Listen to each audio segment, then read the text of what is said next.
मौजू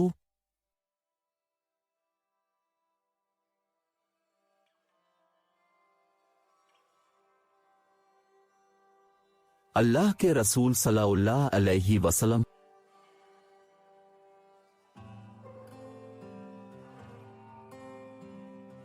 पर वही कैसे नाजिल होने लगी। बाब सिवम हमको बन बिकियर ने यह हदीस बयान की। वो कहते हैं कि इस हदीस की हमको लैस ने खबर दी। लैस अकील से रवायत करते हैं, अकील इब्न शहाब से, वो उर्वा बिन जुबैर से, वो अल मोमिनीन हजरत आयशा रजी अल्लाह अन्हा से नकल करते हैं कि उन्होंने बतलाया कि हजरत सल्लल्लाहु अलैहि वसल्लम पर वही का इब्तिदाई दौर अच्छे सच्चे पाकीज़ा ख्वाबों से शुरू हुआ। अब सल्लल्लाहु अलैहि वसल्लम ख्वाब में जो कुछ देखते वो सुबह की रोशनी की तरह सही और सच्चा साबित होता। फिर मन जानिब कुदरत अब सल्लल्लाहु अलैहि वसल्लम तन्हाई पसंद हो गए और अब सल्लल्लाहु अलैहि वसल्लम ने गार हिरा में खलवत नशीनी इख्तियार फरमाई और कई दिन और रात वहां मुसलसल इबादत और याद इलाही व जिक्र व फिक्र में मशगूल रहते। जब तक घर आने को दिल न चाहता तोशा हमरा लिए हुए वहां रहते। तोशा खत्म होने पर ही अहलिया मोहतरमा हजरत खदीजा रजी अल्लाह अन्हा के पास तशरीफ लाते और कुछ तोशा हमरा लेकर फिर वहां जाकर खलवत गुज़ी हो जाते।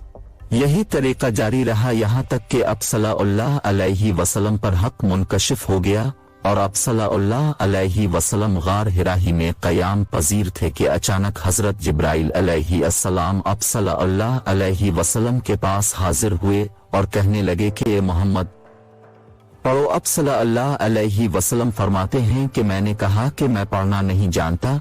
अब सल्लल्लाहु अलैहि वसल्लम फरमाते हैं कि फरिश्ते ने मुझे पकड़कर इतने जोर से भींचा कि मेरी ताकत जवाब दे गई। फिर मुझे छोड़कर कहा कि पढ़ो। मैंने फिर वही जवाब दिया कि मैं पढ़ा हुआ नहीं हूँ।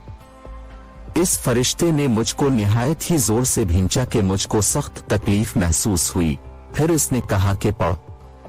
मैंने कहा कि मैं पढ़ा हुआ नहीं हूँ। फरिश्ते ने तीसरी बार मुझको पकड़ा और तीसरी मर्तबा फिर मुझको भींचा, फिर मुझे छोड़ दिया और कहने लगा कि पढ़ो अपने रब के नाम की मदद से जिसने पैदा किया और इंसान को खून की फटकी से बनाया। पढ़ो और आपका रब बहुत ही मेहरबानियां करने वाला है। बस यही आयतें अब सल्लल्लाहु अलैहि वसल्लम हजरत जिब्राइल अलैहि अस्सलाम से सुनकर इस हाल में गार हिरा से वापस हुए कि अब सल्लल्लाहु अलैहि वसल्लम का दिल इस अनोखे वाक़या से कांप रहा था। अब सल्लल्लाहु अलैहि वसल्लम हजरत खदीजा के यहाँ तशरीफ लाए और फरमाया कि मुझे कंबल उड़ा दो, मुझे कंबल उड़ा दो। लोगों ने अब सल्लल्लाहु अलैहि वसल्लम को कंबल उड़ा दिया। जब अब सल्लल्लाहु अलैहि वसल्लम का डर जाता रहा तो अब सल्लल्लाहु अलैहि वसल्लम ने अपनी ज़ौजा मोहतरमा हजरत खदीजा रजी अल्लाह अन्हा को तफसील के साथ ये वाक़या सुनाया और फरमाने लगे कि मुझको अब अपनी जान का खौफ हो गया है।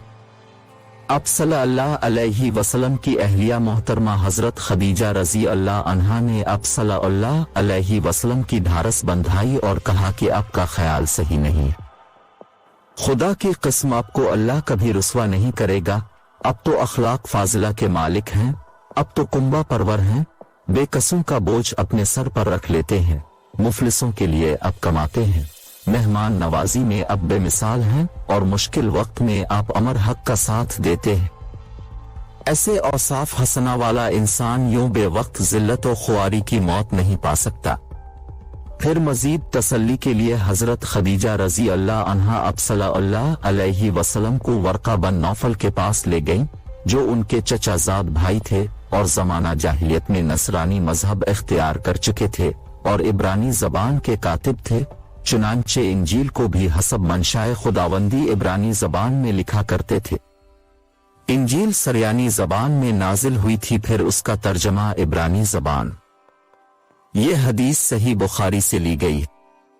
वॉल्यूम 1, किताब 1, हदीस 3।